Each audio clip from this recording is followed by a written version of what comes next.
बंगाल से ममता आउट।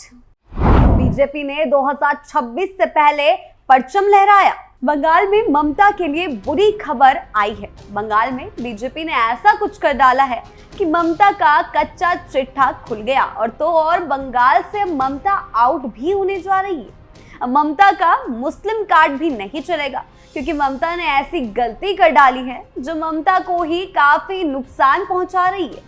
नमस्कार, capital TV का खास शो कच्चा चिट्ठा देख रहे हैं आप और मैं हूं आपके साथ शिवानी रतूड़ी। बंगाल में 2026 में विधानसभा चुनाव होना है। प्रधानमंत्री नरेंद्र मोदी की उससे पहले ही बंगाल में सभाएं शुरू हो चुकी हैं। मई से लेकर 22 अगस्त तक में 3 रैलियां प्रधानमंत्री मोदी की प्रदेश में हो चुकी हैं। राज्य बीजेपी के नेताओं को आगामी विधानसभा चुनाव में पीएम मोदी के प्रचार पर ज्यादा भरोसा है, इसीलिए आगामी विधानसभा चुनाव के दौरान पीएम मोदी की करीब 30 रैलियां कराने की योजना बन रही है ताकि ममता को बंगाल से आउट किया जा सके। बीजेपी को पीएम मोदी से है उम्मीद। पिछले साल लोकसभा के चुनाव में प्रधानमंत्री ने बंगाल में कुल 23 जनसभाएं की थी। 2021 के विधानसभा चुनाव में भी पीएम मोदी ने ही प्रचार का पूरा कमान संभाला था, लेकिन आखिरी के 2 चरणों में कोरोना महामारी के फैलने की वजह से उनकी कई जनसभाएं, रोड शो कैंसिल हो गया था, जिसका बीजेपी को नुकसान भी हुआ। लेकिन 2026 में होने वाले विधानसभा चुनाव को लेकर बंगाल बीजेपी के नेता फिर से पीएम मोदी पर ही उम्मीद लगा रहे हैं। बिहार चुनाव के बाद शुरू होगा मैराथन अभियान। प्रदेश बीजेपी के एक नेता ने कहा कि बिहार विधानसभा चुनाव के बाद प्रधानमंत्री मोदी, गृह मंत्री अमित शाह समेत केंद्रीय नेतृत्व का बंगाल में मैराथन अभियान शुरू हो जाएगा। इस साल प्रधानमंत्री ने अलीपुर द्वार से जनसभाओं की शुरुआत कर चुके हैं और इसके बाद उन्होंने दुर्गापुर और दमदम से सभाएं की हैं। इस महीने फिर उनकी सभा होनी है। साथ ही कोलकाता में प्रस्तावित सेना की एक बड़ी बैठक भी उनके शामिल होने की खबर सामने आ रही है, जिससे बंगाल में बीजेपी मजबूत होगी। ममता से 2-2 हाथ करने की तैयारी में बीजेपी। असल में बीजेपी में कोई एक ऐसा नेता नहीं है जो ममता बनर्जी को चुनौती दे सके। ममता बनर्जी को टीएमसी में मसीहा माना जाता है। इस चुनाव में अभिषेक बनर्जी का चेहरा ममता बनर्जी की तुलना में कम दिखाई देगा। ममता बनर्जी ही पोस्टर बैनर पर छाई रहने वाली है। वहीं ममता की लोकप्रियता को कम करने के लिए बीजेपी ने मोदी को बंगाल में अपने चेहरे के रूप में पेश करने का फैसला किया है। बीजेपी में कई नेता हैं जिनमें नए पार्टी अध्यक्ष शमीक भट्टाचार्य भी शामिल हैं। वो एक शहरी मध्यम वर्ग या धर्मनिरपेक्ष व्यक्ति माने जाते हैं, लेकिन जननेता नहीं है। जबकि टीएमसी से आने के बावजूद सुवेंदु अधिकारी मेदिनीपुर में एक जिला नेता बनकर रह गए हैं। वो दूसरों के विपरीत अपनी मेहनती काम और पार्टी की गतिविधियों में सक्रिय भागीदारी के कारण एक जन नेता है। उनके अमित शाह और अन्य बीजेपी नेताओं के साथ अच्छे संबंध हैं। सुकांत मजूमदार जो पूर्व अध्यक्ष और भारत सरकार में राज्य के शिक्षा मंत्री भी हैं, उत्तरी बंगाल से हैं, लेकिन वो किसी भी तरह से ममता बनर्जी का विकल्प नहीं है। दिलीप घोष पहले थे, लेकिन कई घोटालों के कारण अब वो इस पद पर नहीं है। प्रधानमंत्री मोदी की राष्ट्रीय स्तर पर मजबूत छवि है। बीजेपी उन्हें बंगाल की गारंटी के रूप में पेश करने की कोशिश कर रही है। पुराना नारा मोदी है तो मुमकिन है एक नए बंगाल को बनाने के लिए प्रेरणा का काम करेगा। वहीं अभिषेक बनर्जी का दावा है कि हर बूथ पर वो जीत हासिल करेंगे। बीजेपी के पास पार्टी की संगठनात्मक शक्ति नहीं है, इसलिए वो बूथों के लिए जिलों में अधिक पैठ बना रहे हैं। वो जिले में स्थानीय कार्यकर्ताओं से भी मिल रहे हैं। पिछले चुनाव में से बीजेपी को पता चला है कि मोदी के कई संदेशों के बावजूद वो हर गांव और उसके निवासियों तक पहुंचने में असमर्थ थे। इसका कारण यह है कि उनके पास संगठन और क्षमता की कमी थी। वो हर गांव में घर घर जाकर अपना संदेश नहीं पहुंचा पाए। इस कमी को दूर करने के लिए बीजेपी ब्लॉग, पॉडकास्ट और स्थानीय विज्ञापनों का उपयोग कर रही है।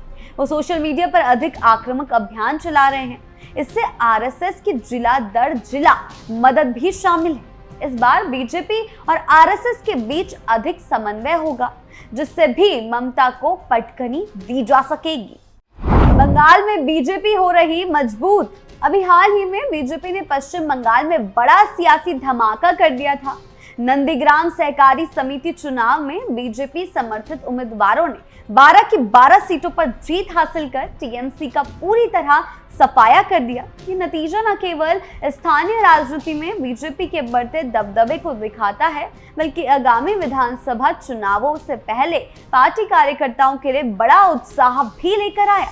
जैसे ही नतीजे घोषित हुए, बीजेपी समर्थकों ने पूरे इलाके में विजय जुलूस निकाला और शक्ति प्रदर्शन भी किया। दरअसल नंदीग्राम पश्चिम बंगाल की राजनीति का केंद्र रहा है। यहीं से 2021 के विधानसभा चुनाव में ममता बनर्जी और शुभेंदु अधिकारी के बीच हाई प्रोफाइल लड़ाई हुई थी, जिसमें ममता को हार का सामना करना पड़ा था।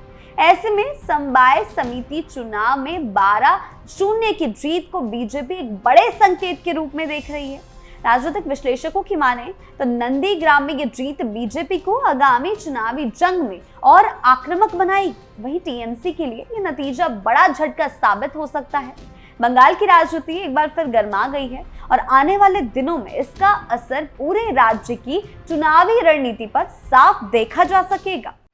बीजेपी बंगाल में चल रही नया दाव। हालांकि इससे पहले पश्चिम बंगाल में विधानसभा चुनाव से पहले बीजेपी ने अपनी रणनीति में बड़ा बदलाव किया।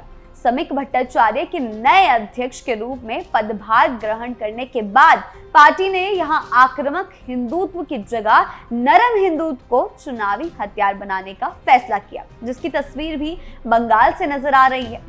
लोकसभा के बीते 2 और विधानसभा के एक चुनाव में सत्तारूढ़ तृणमूल कांग्रेस से पार पाने की कोशिश में नाकाम रहने के बाद पार्टी ने अब राज्य के 30% मुस्लिम मतदाताओं के एक तरफा ध्रुवीकरण की काट की कोशिश में लगी है। दरअसल 2019 और 2024 के लोकसभा चुनाव और 2021 के विधानसभा चुनाव में बीजेपी ने सत्तारूढ़ तृणमूल कांग्रेस को सियासी अखाड़े में चित करने के लिए आक्रामक हिंदुत्व की राह पकड़ी थी। इस रणनीति के कारण बीजेपी इस राज्य में नंबर 2 की पार्टी का हैसियत तो पा गई, मगर टीएमसी की जगह खुद सत्ता हासिल करने का उसका सपना पूरा नहीं हुआ। नागरिकता संशोधन कानून, राष्ट्रीय जनसंख्या रजिस्टर जैसे मुद्दे पर बीजेपी के आक्रामक रुख के कारण राज्य के मुस्लिम मतदाता कांग्रेस वाम दलों से करीब पूरी तरह से किनारा कर सत्तारूढ़ टीएमसी के पक्ष में गोलबंद हो गए। लेकिन अब बीजेपी ऐसा नहीं चाहती। उत्तर भारत और बंगाल का हिंदुत्व अलग अलग। बीजेपी या आरएसएस इस समय जय श्री राम पर जोर नहीं दे रहे हैं। हिंदुत्व का फॉर्मूला हिंदी भाषा क्षेत्रों मसलन उत्तर प्रदेश, बिहार, मध्य प्रदेश और राजस्थान तक ही काम करता है। 2019 के लोकसभा चुनाव के दौरान बंगाल में जय श्री राम और मोदी का नारा एक साथ दिया गया, लेकिन कुछ खास हासिल नहीं हुआ। बीजेपी को बंगाल में 18 सीटों में संतोष करना पड़ा था। बीजेपी के पास कई नेता हैं, लेकिन उनमें से कोई भी ममता बनर्जी की टक्कर का नहीं है। बीजेपी ममता बनर्जी को चुनौती देने के लिए एक मजबूत नेता की तलाश कर रही है। बहरहाल पार्टी ने मोदी को बंगाल में अपने चेहरे के रूप में पेश करने का फैसला किया है। जो हमने आपको बताया भी, बीजेपी हिंदुत्व के मुद्दे पर जोर नहीं दे रही है, अभी वे विकास के मुद्दे पर फोकस कर रही है। प्रधानमंत्री मोदी ने अपनी रैलियों में जय मां काली और जय मां दुर्गा जैसे नारे लगाए हैं। उन्होंने विकास के मुद्दे पर जोर दिया है। बीजेपी व्यक्तिगत रूप से ममता बनर्जी पर हमला नहीं कर रही। बीजेपी पश्चिम बंगाल सरकार के भ्रष्टाचार और खराब शासन पर ध्यान केंद्रित कर रही है, ताकि इस बार जीत को पक्का किया जा सके। मोदी के आने से बदली सियासी तस्वीर। दरअसल राष्ट्रीय राजनीति में मोदी युग की 2014 में शुरुआत के बाद पश्चिम बंगाल की सियासी तस्वीर पलटती चली गई। बीजेपी की सत्ता में आने के भय से मुस्लिम मतदाता टीएमसी के पक्ष में एक तरफा गोलबंद होते चले गए। मसलन 2015 के विधानसभा चुनाव में 44 सीटें और 12% वोट हासिल करने वाली कांग्रेस और 26 सीटें और 20% वोट हासिल करने वाली वाम दल 2020 के चुनाव में सियासी परिदृश्य से लगभग गायब हो गए।